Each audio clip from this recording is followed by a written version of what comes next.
विकसित नलिनाश्रियं विस्फुरन् मन्दहास्यं कनकरचितकूलं चारुगर्भावचूलं तमपि निखिलसारं नौमि गोपीकुमारम् वंशी विभूषितकान्नवनीरदाभात् पीताम्बरादरुणबिम्बफलाधरोष्ठात् पूर्णेन्दुसुन्दरमुखादरविन्दनेत्रात् कृष्णात् परं किमपि तत्त्वमहं न जाने।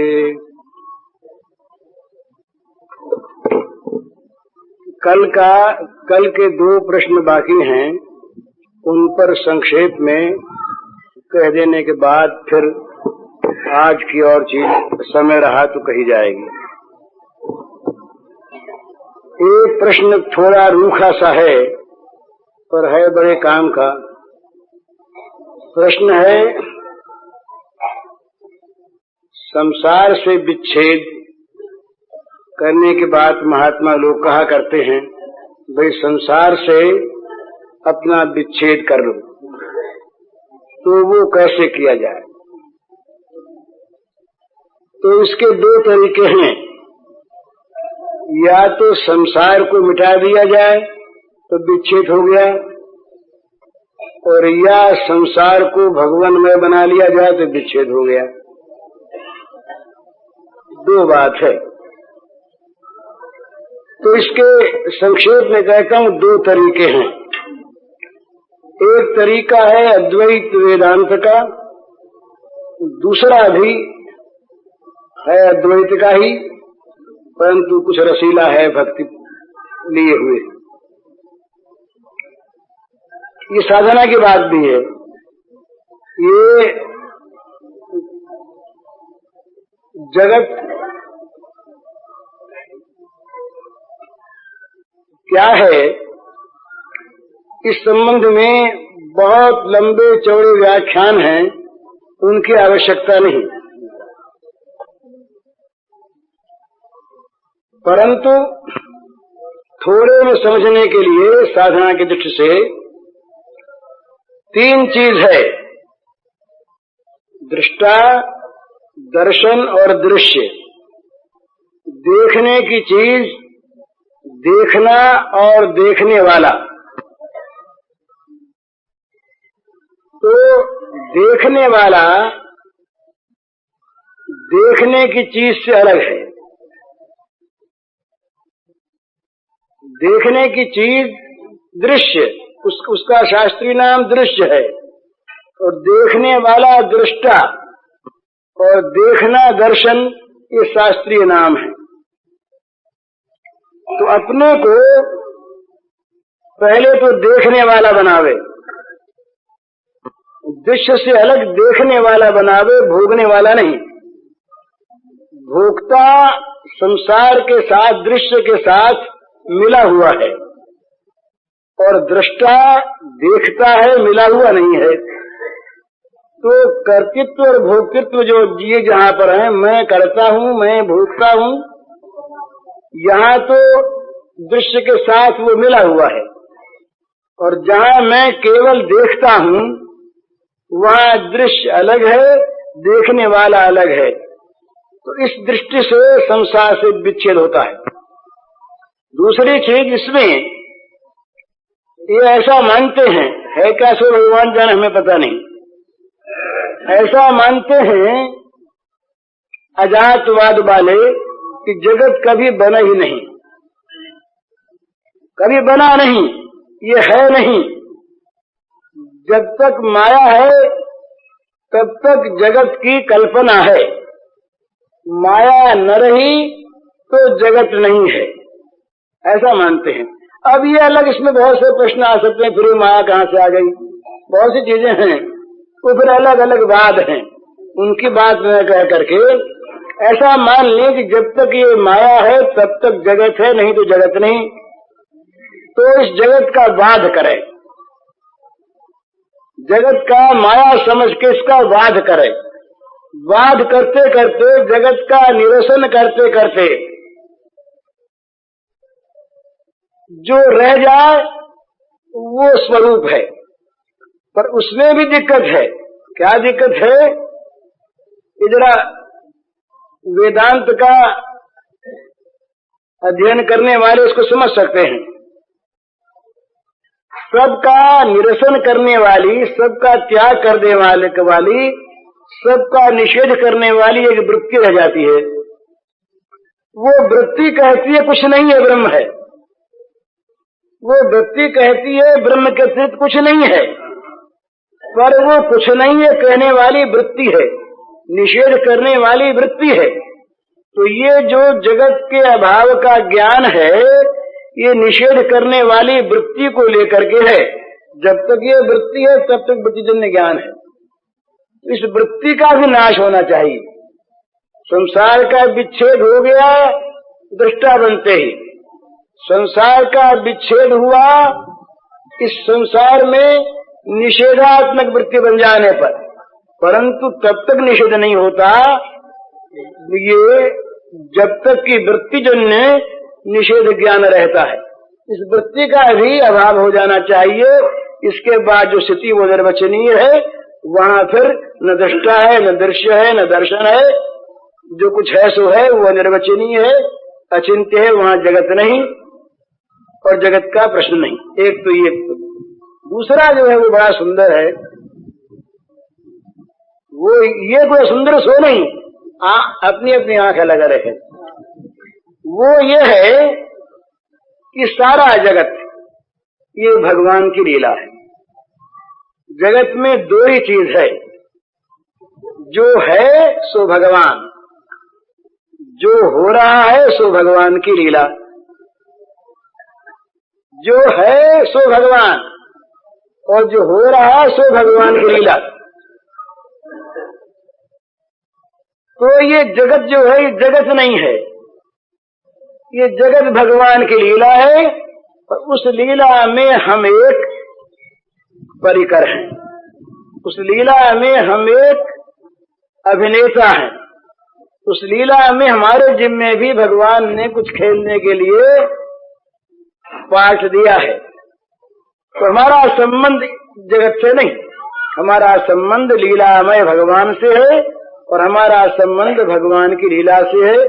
इसमें भी जगत के संबंध का विच्छेद हो गया।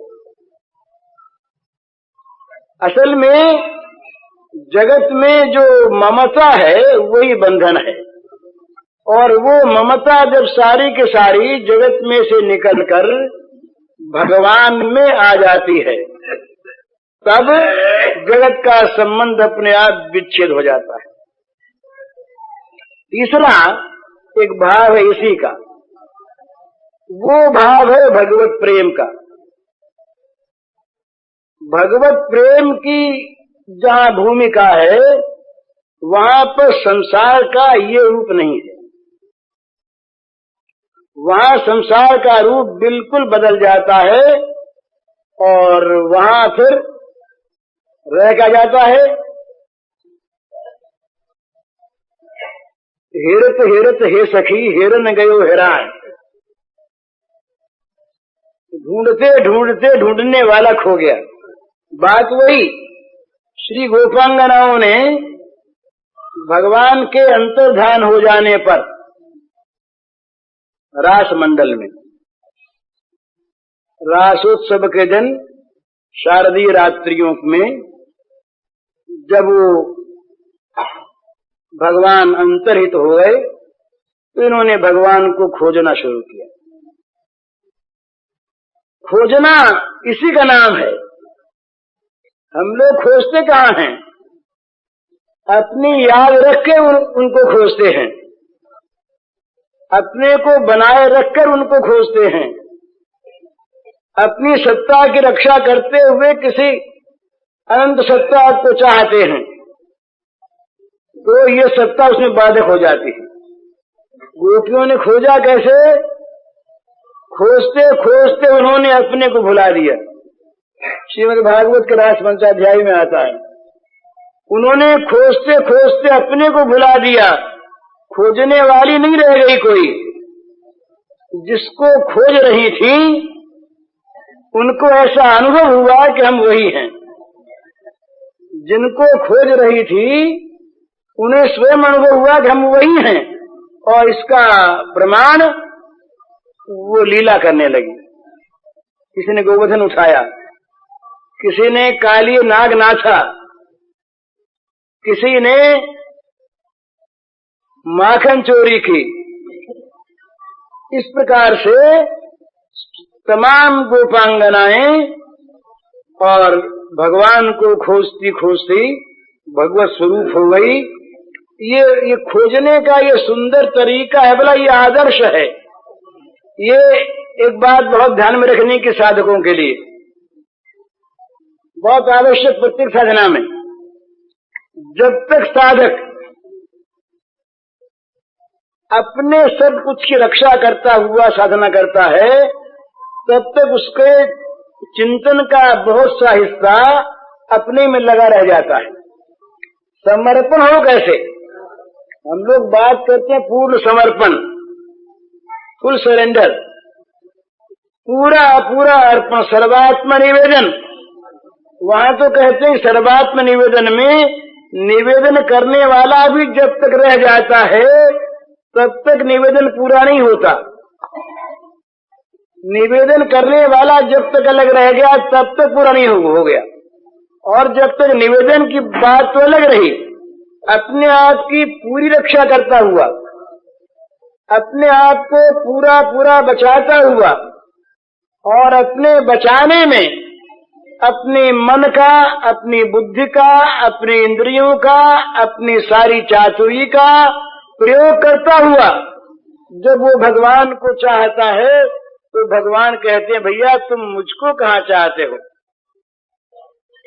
तुम तो अपने को भी साथ साथ चाहते हो। मेरा चाहना तब होगा जब अपने को मेरी चाह में मिला दोगे। अपने को, अपनी चाह को नहीं। जब तुम अपने आप को मेरी चाह में मिला दोगे, मेरी चाह ही तुम्हारा जीवन बन जाएगा। भगवान की चाह ये प्रेमी का जीवन, जीवन का स्वरूप भगवान की चाह। तो ये जब इस प्रकार की अनन्य चाह पैदा होती है, उस समय जगत नहीं रह जाता। जगत का सारा संबंध विच्छिन्न अपने आप हो गया और रह गया केवल जिसको हम चाहते थे वही। अब वो क्या है, इसकी कल्पना हम बहुत तरह से कर सकते हैं। वो हमारा प्रेमास्पद है, वो हमारा भगवान है, वो हमारा ईश्वर है, वो हमारा जीवन है, वो हमारा आत्मा है, वो ब्रह्म है। किसी नाम से मुझको कह लें, पर जब वो रह जाता है और हम अपने आप को उसकी चाह में विलीन कर देते हैं, तब तो वहां पर केवल लीला में दो चीज रहती है, नहीं तो लीला सांग नहीं होती, प्रेमी और प्रेमास्पद। अब वो प्रेमी और प्रेमास्पद में वहां पर भी इतनी एकता होती है कि प्रेमी प्रेमास्पद हो जाता है और प्रेमास्पद प्रेमी बन जाता है। ये कुछ अनोखी सी बात लगेगी, ब्रज की आराधना में इस तरह की चीज आती है, जहां वो इसीलिए वहां पर श्री राधा के दो स्वरूप माने गए हैं, तो दो स्वरूप माने गए हैं। राधा आराधिका और राधा आराध्या। भगवान राधा के आराध्य देव हैं और सारा ब्रज राधा की काय विव रूपा समस्त श्री गोपी जन ये श्री कृष्ण की उपासना में, श्री कृष्ण के आराधन में संलग्न है। यहाँ पर श्री कृष्ण आराध्य हैं और राधा आराधिका हैं, आराधन करने वाले। तो एक ये स्तर आता है जिस स्तर में राधा आराध्या हो जाती हैं और श्री कृष्ण आराधक बन जाते हैं। श्री कृष्ण उपासक हैं और श्री राधिका उपास्या हैं।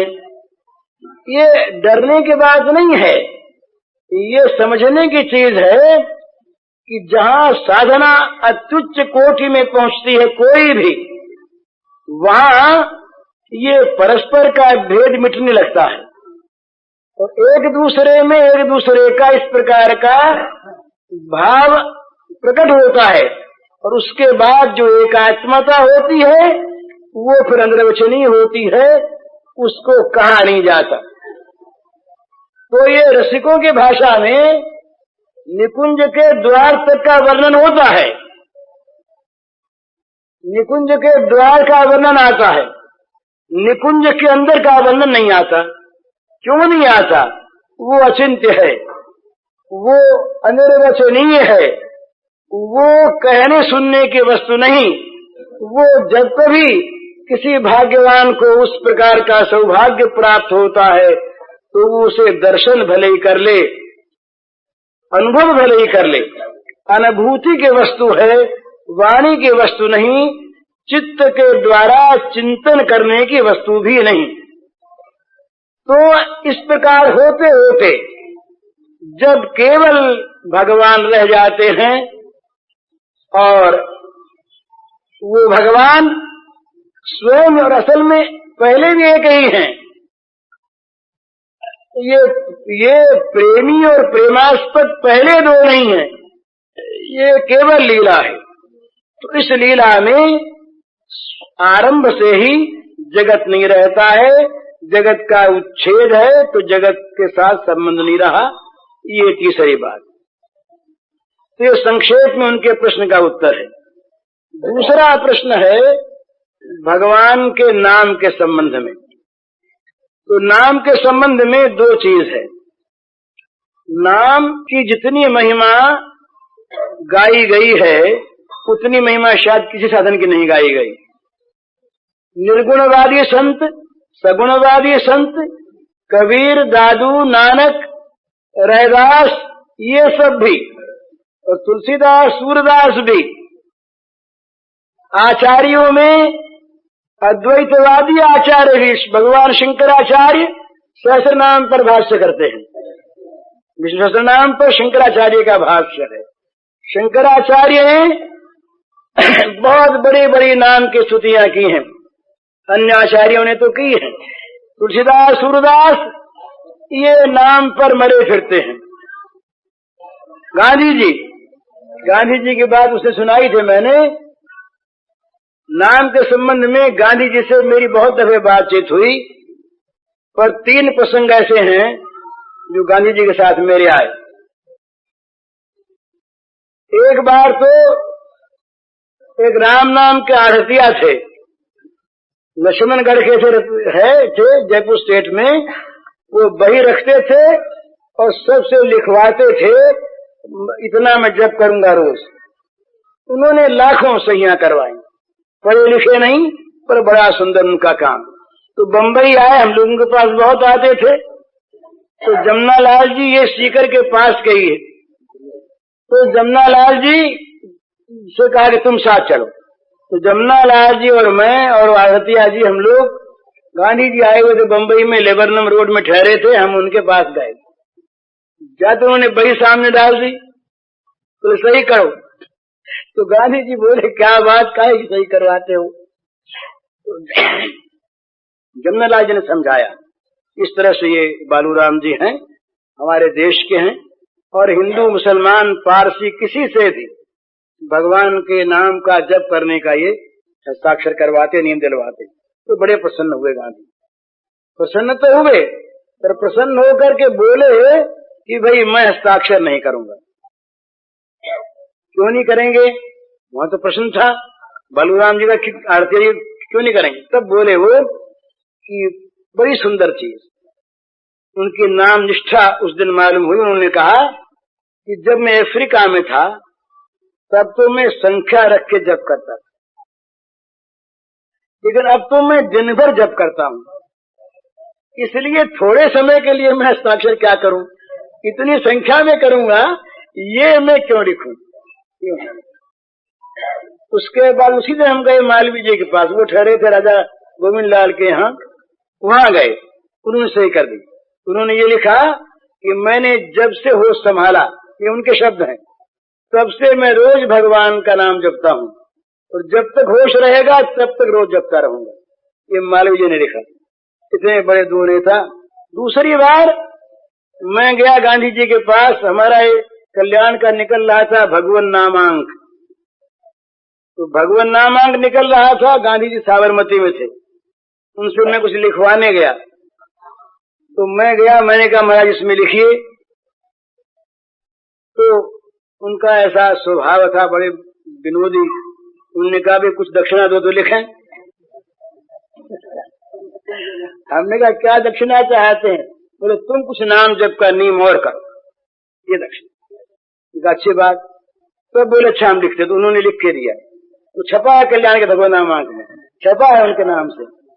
उसका भाव ये कि चाहे राम नाम हो, चाहे द्वादशाक्षर मंत्र हो, तो इसमें अपरिमित शक्ति है, विलक्षण शक्ति है, तो सब कुछ करने में समर्थ है, परंतु ये बुद्धिवादियों के काम की चीज नहीं। इसका आरंभ श्रद्धा से होता है, बुद्धि से नहीं, ये उसका सार्थ। तीसरी बार मैं फिर गया, एक बार साबरमती में जा रहा था देश तक, उस समय कल्याण निकल गया था, तो कल्याण में सूचना निकलती है हर साल भगवान नाम जप करने की, तो कल्याण मेरे हाथ में था, उन्होंने देख लिया, उन्होंने कहा ये क्या है, उन्होंने कहा ये लोगों से नाम जप करवाते हैं। तो कितना होता है, मैंने कहा लगभग 10 करोड़। तो कहा तो बड़ा अच्छा, बहुत अच्छा करते हो, बड़े पसंद हुए। फिर चुपके से हंसे, हंसकर बोले, वो तकिया था उनका, गोल तकिया, वो अलग किया, एक माला निकाली, कहा देखो ये रात को अकेले में मैं भी जपता हूँ, सबके सामने नहीं जपता, समझे। ये भी कल्याण में छप चुका है, ये संस्मरण। तो आज के युग के गांधी जी, जो यद्यपि आज के जो गांधी जी के पीछे के लोग हैं, ये गांधी जी की इस बात को नहीं मानते और बात सारी मान लेते हैं राजनीति की। और यहाँ हमने सुना, एक अच्छे आदमी ने कहा हमसे कि उनके पुराने संस्कार रहे घर के, वो वल्लभ संप्रदाय के वैष्णव रहे, इसलिए उनके संस्कार रहे, ये कोई मानने की चीज नहीं। इसलिए उनकी प्रार्थना बंद हो गई, प्रार्थना कोई नहीं करता, एक विनोबा जी के संप्रदाय को छोड़ करके, और सब काम करते हैं। तो भगवान नाम के संबंध में जितना आप शास्त्रों में देखेंगे, तमाम पुराण भरे हुए, वेदों में नाम की महिमा, सब जगह नाम के महिमा, और जितने संत हुए निर्गुणवादी सगुणवादी, सब में नाम की महिमा गाई। और आज के गांधी जी तक ने, जिनको हम सुधारकों में श्रेष्ठ मानते हैं, जो राष्ट्रपिता माने जाते हैं, उनका भी ये मत छपा हुआ है। और उन्होंने राम नाम पर तो यहाँ तक लिखा, उन्होंने लिखा कि राम नाम मेरे पास न होता तो मैं अपने जीवन में अपने को पवित्र आचरण वाला नहीं मानने के लिए लग रह जाता। उन्हें घटना लिखी लंदन के होटल में किस प्रकार एक दिन उनका पतन हुआ जा रहा था, उस समय घटना उन्होंने लिखी है। उस समय तो मेरे गांव का आदमी था, बूढ़ा, उसने कहा मोनिया सावधान, क्या करता है, और भगवान का नाम याद आया, उस नाम ने मेरी रक्षा की, ये उन्होंने लिखा। और नाम के द्वारा उन्होंने लिखा कि मैंने तो चमत्कार प्राप्त किए नाम के द्वारा, सिद्धियां प्राप्त की नाम के द्वारा, रोगों से लोगों को मुक्त किया नाम के द्वारा, राम नाम परम औषधि है, ये उन्होंने लिखा। तो इसलिए, और राम नाम का, ये भगवान के नाम का अद्भुत प्रभाव है। भला हम लोगों को मालूम नहीं होता, इसलिए चीज छोटी मानते हैं ना, चीज छोटी मानते हैं। ये भगवान नाम कौमुदी में एक दृष्टांत आता है कि भाई भगवान के नाम का प्रायश्चित्त के लिए प्रयोग क्यों नहीं लिखा स्मृतिकारों ने। तो वो कहते हैं कि एक कोई बहुत बड़े आदमी थे, तो उनका कोई एक जुलूस जा रहा था। उस जुलूस में उनके साथ एक आदमी के साथ सिंह था, सिंह। तो रास्ते में कुत्ते भौंके, तो किसी ने कहा कि इन कुत्तों को सिंह को छोड़ो ना। उन्होंने कहा कि कहीं कुत्तों को सिंह छोड़ा जाता है, कोई बड़ा मतवाला हाथी आया होता, वो कहीं गरजता तो सिंह छोड़ते। सिंह कहीं कुत्तों के लिए होता है, तो मामूली पाप नाश के लिए क्या नाम का प्रयोग करें? नाम तो कोई महापातक सामने आ जाए तो एक नाम के नामाभास से पाप का नाश हो जाए, इसलिए स्मृतिकारों ने नाम का प्रयोग नहीं लिखा, नाम का अपमान होते समझ करके। लेकिन नाम से असंभव संभव होता, इसमें कोई संदेह नहीं। मुझे अपने जीवन में दो ही चीज का अनुभव है, मुझे कहना नहीं चाहिए लेकिन सबके काम की बात। एक तो भगवान की कृपा पर विश्वास। जब जब अड़चने आई, जब जब बाधाएं आई, लौकिक भी पारमार्थिक भी, तब तब याद दिलाया चित्त ने भगवान की कृपा पर विश्वास करो, भगवान की कृपा पर विश्वास करो, उनकी कृपा से सब कुछ हो सकता है। और दूसरा नाम का मुझे पहले भी कुछ थोड़ा थोड़ा अभ्यास था, मामूली। जब मैं जेल में था 1916 में, पहल जब जेल की उस कोठरी में पहुंचा, जवान उम्र थी, 24 वर्ष का था मैं, तो वहां चित्त घबराया तो मन में आया भगवान का नाम जपें। तो बुद्धि थी नहीं, सोचा कि बिना माला कैसे जपें। तो जेल में उस शिक्षकों के सामने एक संतरी पहरा दे रहा था, हिंदू था। मैंने उसको बुलाया, मैंने कहा भाई माला मुझे एक ला दो, मुझे जप करना है, नाम जपना है। तो वो उसको मैं गुरु मानता हूँ। उसने कहा कि माला तो मेरे पास नहीं, पर मैं तुम्हें एक बुद्धि बताता हूँ। मैंने कहा क्या? तो कहा तुम अंगुलियों पर जपो, जब 108 पूरे हो जाए तो मैं एक कील देता हूँ, कील लोहे की, तो दीवार पर एक लकीर खींच दो, तो एक माला हो गई। ऐसा तो मैंने कहा अच्छी बात। तो पहल मैंने ये लंबे काल तक जप करने का अभ्यास वही शुरू हुआ जेल में, अलीपुर जेल में। वो जेल का अभ्यास फिर नजरबंदी में भी रहा 2.25 साल तक, और उस अभ्यास ने इतना काम करवाया कि वो गांधी जी ने लिखा है कि मुझे पहले भूत का भय लगता था। जब छोटा बच्चा था मैं, तो मेरी धाय थी, वो कहती कि राम राम जब बेटा तेरा भय मिल जाएगा। तो गांधी जी लिखते हैं कि वो मेरी धाय गुरु थी पहली, जिससे मैंने राम नाम सीखा। तो इसके बाद अपने जीवन की मैं आपको सुनाता हूँ बात, घटना ही बताता।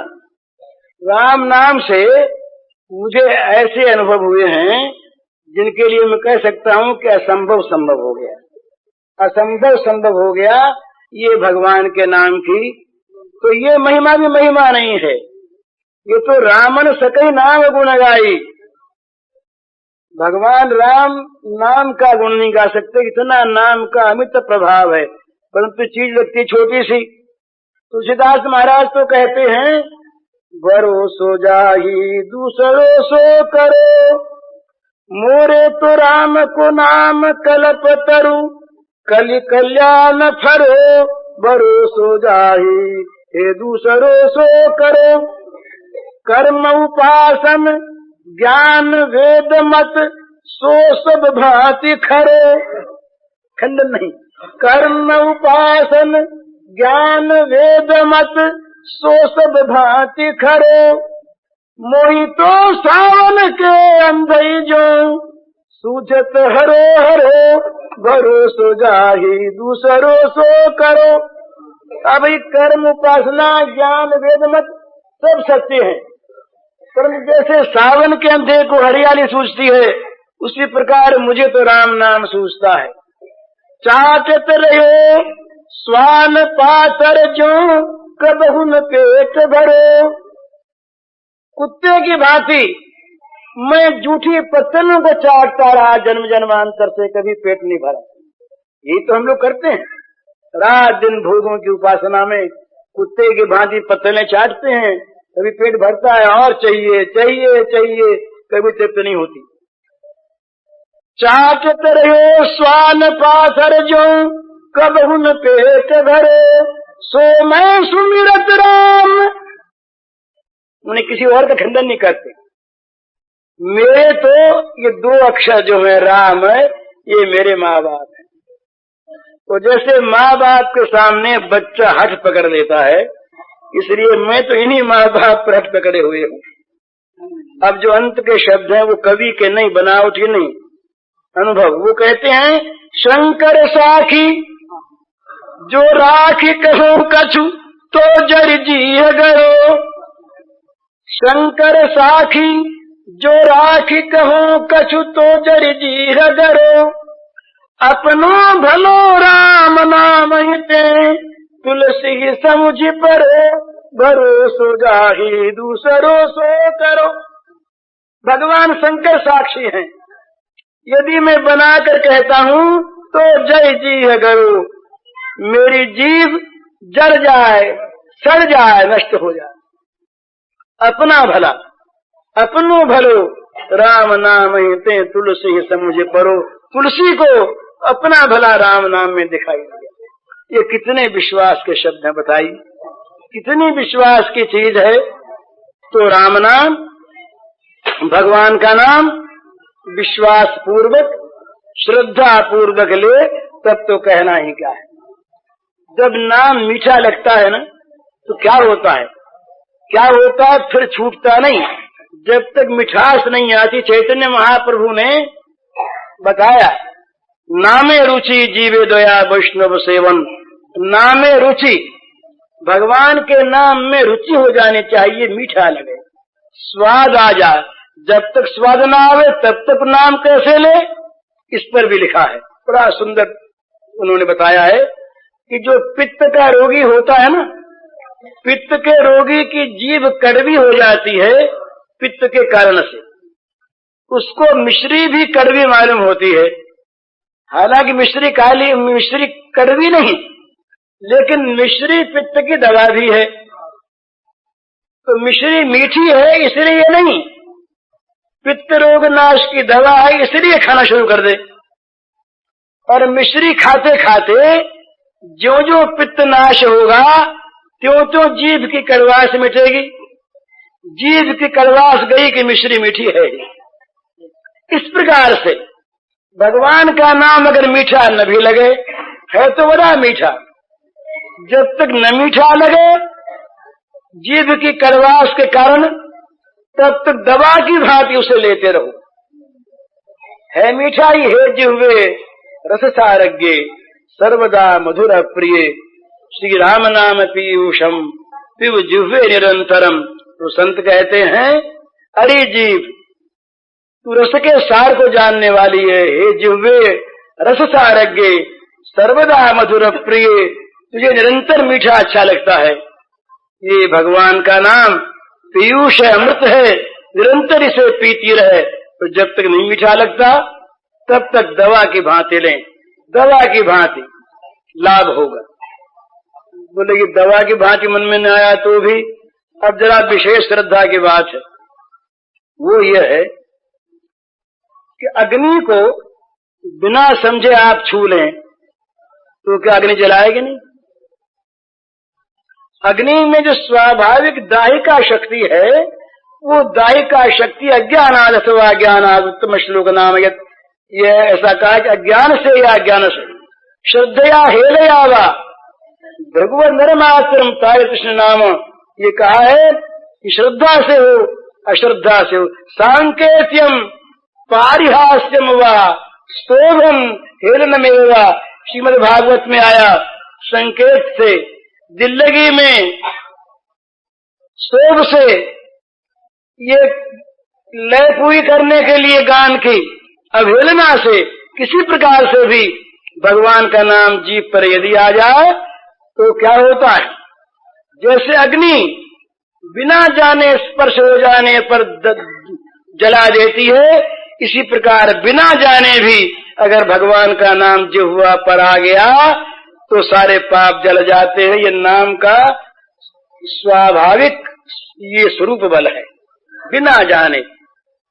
नाम लेने वाला चांडाल भी उत्तम है। नाम जपत कोड़ी भलो जा मुख निकसत राम, ऐसा का कोड़ी भी अच्छा।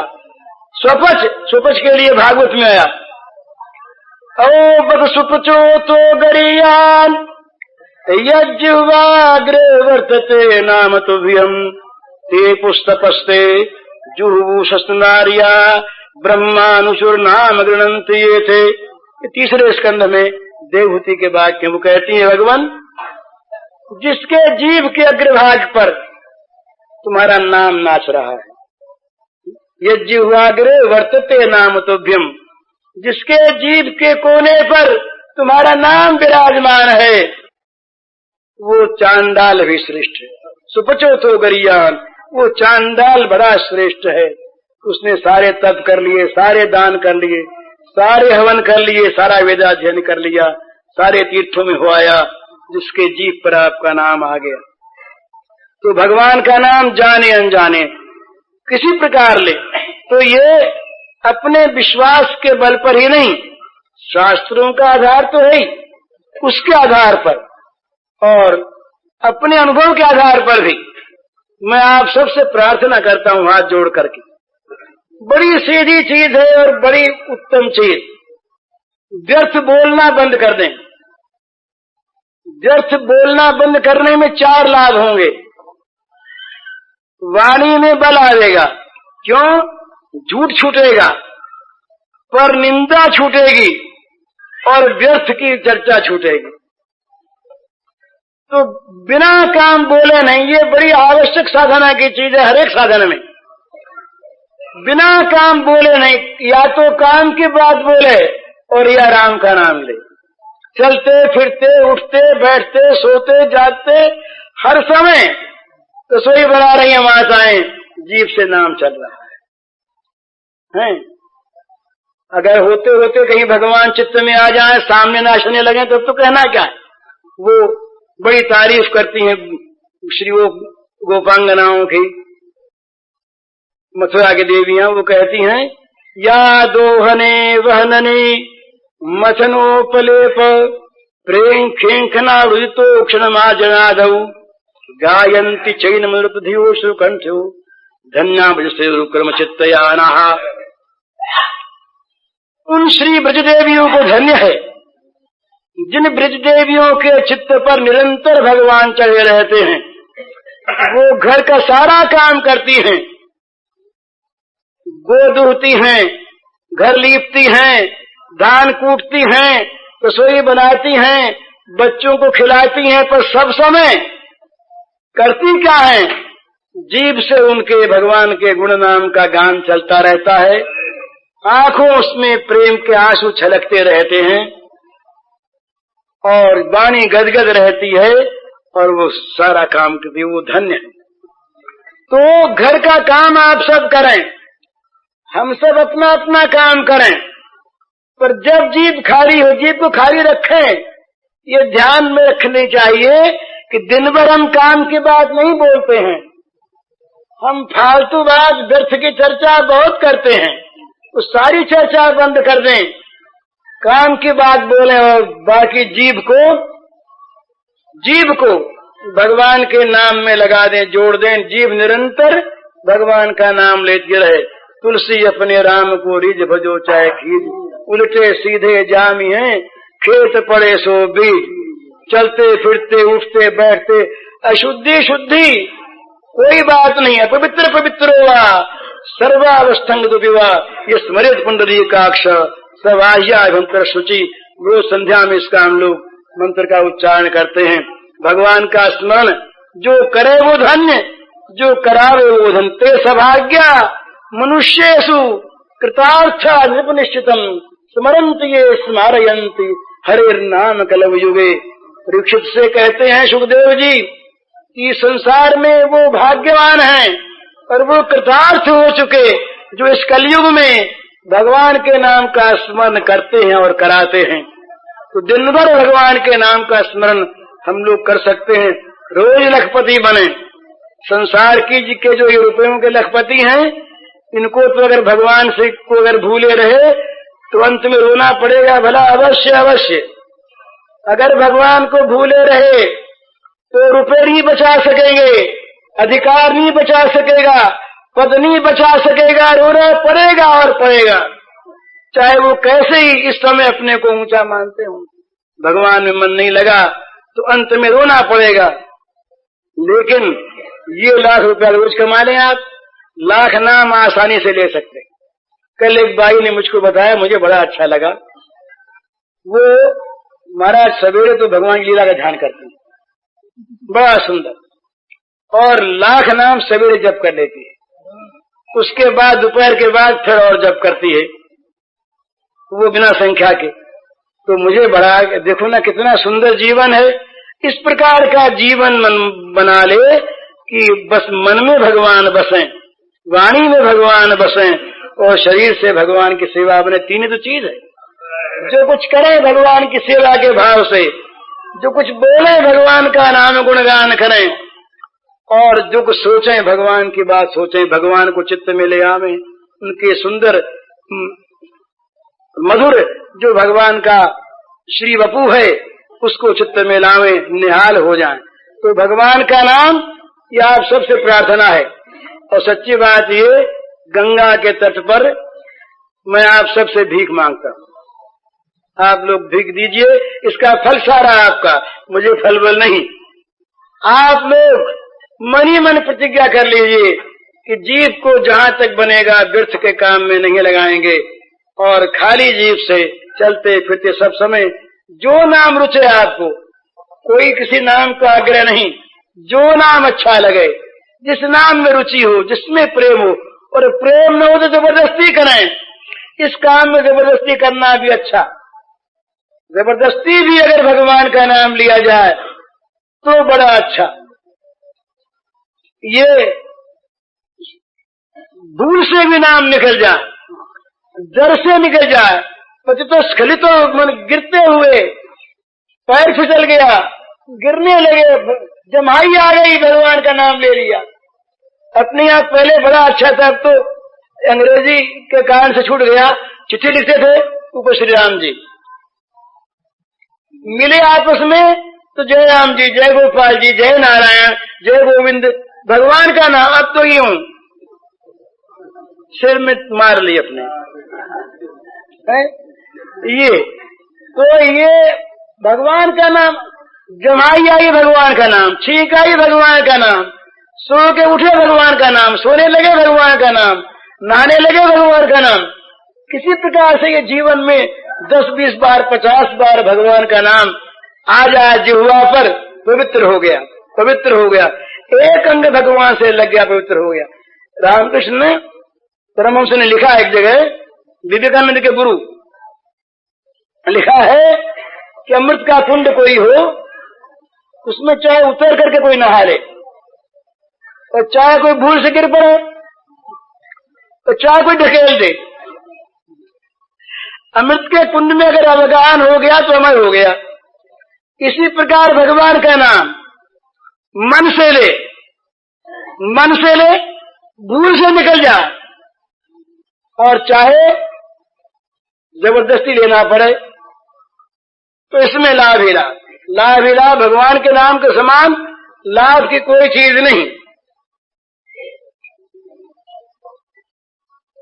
एक छोटी एक कहानी कह दूं मैं आपको, कहानी।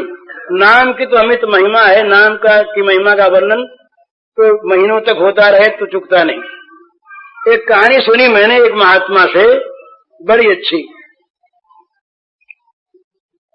उन्होंने कहा भाई भगवान के नाम को कोई बेचे नहीं, वैसे कहा करते बोले बेचना मत। और बड़े बड़े महात्मा, अयोध्या में गोमतीदास जी महाराज से जो जाता नाम, वृंदावन में रामकृष्ण जी महाराज से जो जाता नाम, और कुछ नहीं, बोले नाम लो, और सब बातों में से कुछ नहीं, बड़ी बड़ी बातों में कुछ नहीं पाया, नाम नाम बताते। तो एक महात्मा ने कहा नाम को बेचना मत। उन्होंने कहानी सुनाई। उन्होंने कहा भी 2 भाई रहे, कहानी चाहे कल्पित हो पर है बड़े काम की। 2 भाई थे, छोटा भाई बड़ा भाई। तो बड़ा भाई जरा संतों की सेवा करता, छोटा भाई उससे जरा नाराज रहता तो और न वो भगवान का नाम लेता, तो बड़े भाई के मन में आई कि भाई छोटा भाई है, ये मेरा भाई है, ये भी भगवान में लगे। तो एक बार एक संतों की मंडली आई, तो संतों की मंडली में वो गया बड़ा भाई, उसने कहा महाराज एक दिन आप पधारे, मेरा भाई जो है ये नाम विमुख हो रहा है, भगवान विमुख हो रहा है, कैसे इसको लगावे? तो उसने कहा हम उपाय करें। उपाय यह है कि तुम हमको एक दिन जमाओ और बाजे गाजे के साथ ले जाओ, बाजा बजाते हुए फिर सब उपाय हम कर लेंगे। तो संतों को वो बस सवारी निकाली, जुलूस निकाला और बाजे बजते हुए और घर में रसोई बने। तो छोटे भाई ने पूछा ये क्या दंगा आज है? तो बड़े भाई ने कहा संत आ रहे। संत आ रहे फिर बाजे बाजे कैसे? पूरे संतों की सवारी आ रही है। तो उसने कहा हमसे ये सब रंगा नहीं देखा नहीं जाता। अब उनके सामने बोल के तो क्या करें, हम अपना कोठरी में बंद हो जाते हैं, संत फंत जब यहाँ से निकल जाएंगे तब चले आएंगे। तो कोठरी में जा करके अपने आप उसने अंदर से बंद कर लिया, अंदर बैठ गए, बाजे से आए, भोजन तो समाप्त हो गया। तब संत ने कहा कि देखो भाई हम तो यहाँ रह जाते हैं, इसी बाजे के साथ मंडली को भेज दो, हम अकेले रहेंगे, उपाय करेंगे। तो कहा अच्छी बात, सारी मंडली को भेज दिया, बाजा बजा, इन्होंने समझा कि वो गए, अब खोलते हैं। और वो जो संत थे वो ठीक दरवाजे पर किवाड़ों के पास आके खड़े हो गए मजबूती से। किवाड़ खोला उसने, खोलते हाथ पकड़ लिया। अभी आजन में ब्रह्मचारी संत, इनके बल का भी क्या ठिकाना, हाथ छुड़ाए बहुत, कसमस का ही छोड़े नहीं यार, तो छोड़ हाथ। तो कहा राम नाम कर छोड़ूंगा, एक बार राम नाम कह दे। तो नहीं कहूंगा, नहीं कहूंगा, छोड़ हाथ। अब छूटे रही, कसमस बहुत करे, आकर हैरान हो गए, अच्छा राम छोड़ दे हाथ। तो हाथ छोड़ दिया, पर देख याद रखना बेचना नहीं, बेचना नहीं, याद रखना। हाथ तो छोड़, हाथ छूट गया। संत अपने निवास स्थान पर लौट गए। होते होते बड़े भाई की मृत्यु हो गई, इनकी भी मृत्यु हुई। इन्होंने जीवन में बहुत अनाचार दुराचार ये कराए थे।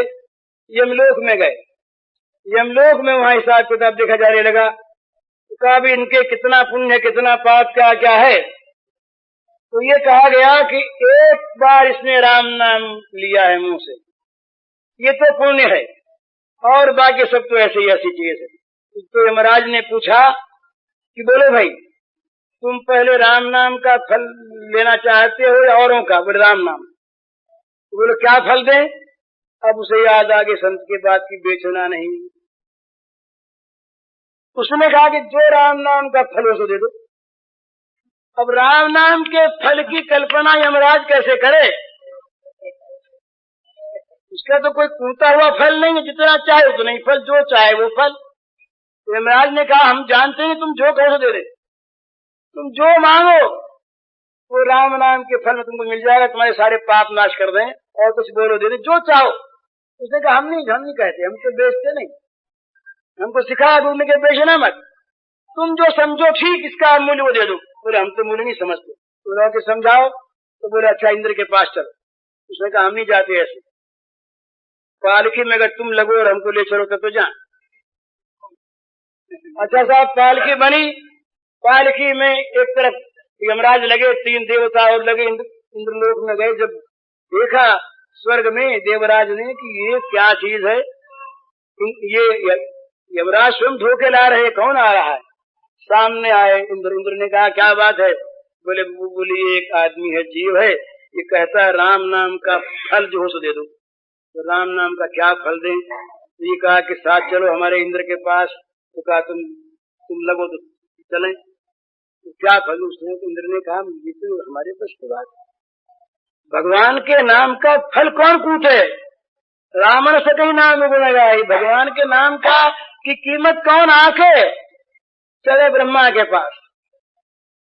तो उसने कहा तुम भी लगो, तब जाएंगे तो नहीं जाएंगे। तो इंद्र लगे और यमराज लगे, ब्रह्मा जी के पास गए।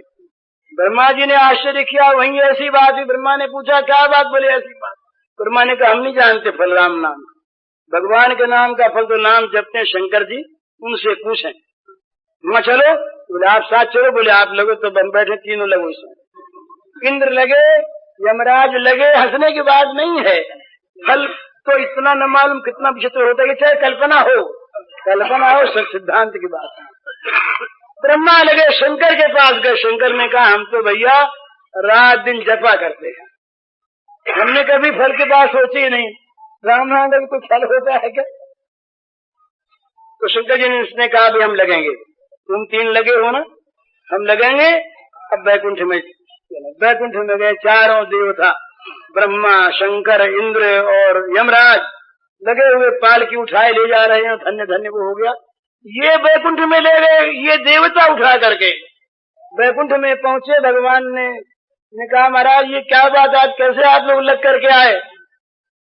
बोले महाराज ये एक जीव आया है, ये कहता है कि भगवान के नाम का फल बताओ। इसको फल क्या बताओ, तो समझ में आता ही नहीं हमारे तो कहा नहीं आता। बोले आप बताओ। बोले बताओ। बोले काम करो, आप लोग इसको उठा करके हमारी गोद में बैठा दो। उठा गोद में बैठा दिया। बोला अब बताइए फल। बोले अब लौट जाइए आप, अब क्या फल बताऊं? ये फल हो गया ना, एक राम नाम जबरदस्ती बीजो ले लिया, उसको आप चारों पालकी में बैठा करके यहाँ ले आए, मेरी गोद में बैठ गया, बस ये फल हो गया। तो चाहे कहानी ये कल्पित हो, पर भगवान के नाम का फल अमित है। भगवान के नाम का फल कोई कह नहीं सकता। तो भगवान का नाम मैंने जो प्रार्थना की आप सबसे, और कुछ माताएं बहनें नियम कर लें, भाई सब नियम कर लें। 21,600 एवरेज में हमारे नाम ये श्वास आते, 21,600 एवरेज में श्वास आते हैं। तो इतने नाम तो कम से कम हम ले ही लें। कोई नाम हो, राम हो, कृष्ण हो, हरि हो, गोविंद हो, जनार्दन हो, शिव हो, दुर्गा हो, कोई नाम हो, जो नाम जिसको प्रिय हो वो नाम इतना तो ले ही लें। और इतना न ले सके बाबा, जितना ले सके उतना ही लें, पर राम नाम से नाता जोड़ लें। राम न भगवान के नाम से संबंध जोड़ लें। भगवान का नाम जिह्वा पर रहा तो निहाल हो जाएंगे। ये 2 प्रश्नों का उत्तर संक्षेप में, और प्रश्न तो और भी रह गए हैं। और पीछे हरिओम जय सिया राम, जय जय सिया राम, जय सिया राम, जय सिया राम, जय जय सिया राम, जय सिया राम, जय सिया राम, जय सिया राम, जय जय सिया राम, जय सिया राम, जय सिया राम, जय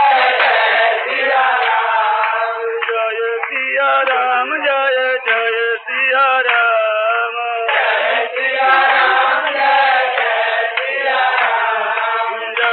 सिया राम, जय जय सिया राम, जय सिया राम, जय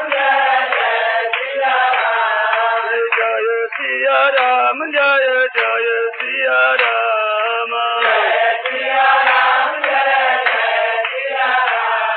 जय सिया राम, जय जय सिया राम, जय सिया राम, जय जय सिया राम, राम राम कही थे जमुआही,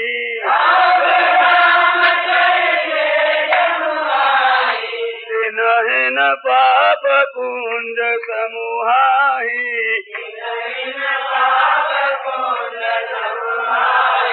जय सिया राम, जय जय सिया राम, जय सिया राम, जय जय सिया राम, जय सिया राम, जय जय सिया राम, जय सिया राम, जय जय सिया राम, जय सिया राम, जय जय सिया राम, जय सिया राम, जय जय सिया राम, जय सिया राम, जय जय सिया राम, जय सिया राम, जय जय सिया राम, राम सकल नामन ते अधिकार,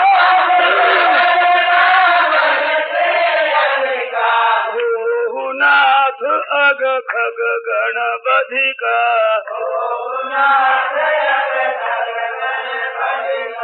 जय सिया राम जय जय सिया राम जय सिया राम जय जय सिया राम जय सिया राम जय जय सिया राम जय सिया राम जय जय सिया राम जय सिया राम जय जय सिया राम जय सिया राम जय जय सिया राम जय सिया राम जय जय सिया राम जय सिया राम जय जय सिया राम जय सिया राम जय जय सिया राम जय सिया राम जय जय सिया राम तुम पुनि राम नाम दिन राति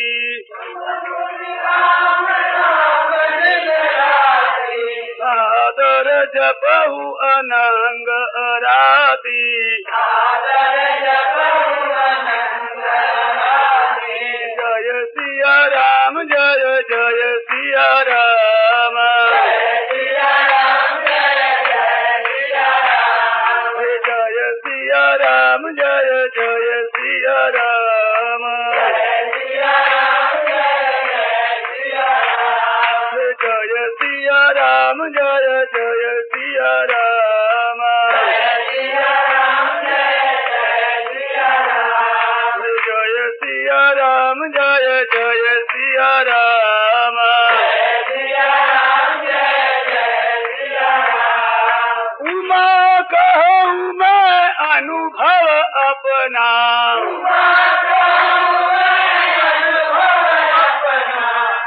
हरि भजन जगत सब सपना हरि भजन जगत सब सपना जय सिया राम जय जय सिया राम जय सिया राम जय जय सिया राम जय सिया राम जय जय सिया राम जय सिया राम जय जय सिया राम रामचंद्र की जय वंशी वाले की जय।